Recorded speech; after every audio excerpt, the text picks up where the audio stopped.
Sio kifo, kuna kifo ambacho ni kifo. Ndio. Na kuchanganya kidogo. Na usiye na Yesu, wewe tayari umekufa.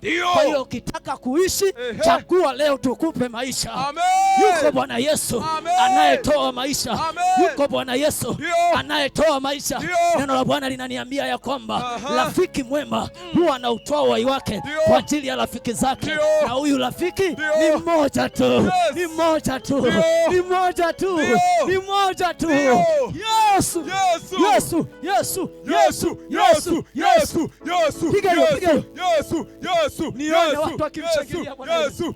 Yesu. Yesu. Yesu. Yesu. Yesu. Yesu. Yesu. Haleluya. Amen. Yesu peke yake. Ndio. Yesu peke yake. Kweli. Yesu peke yake. Ndio. Unajua kutoa uhai wako kwa ajili ya mwema unaweza ukajitahidi. Kwa kutoa uhai wako kwa ajili ya mwenye haki unaweza ukajitahidi.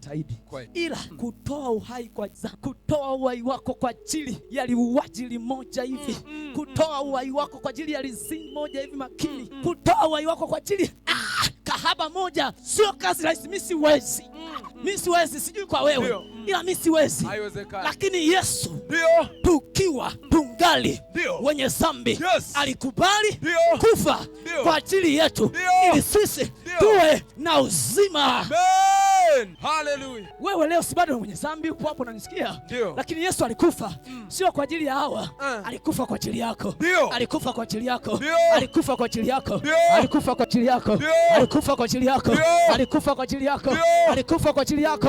Hallelujah. Amen.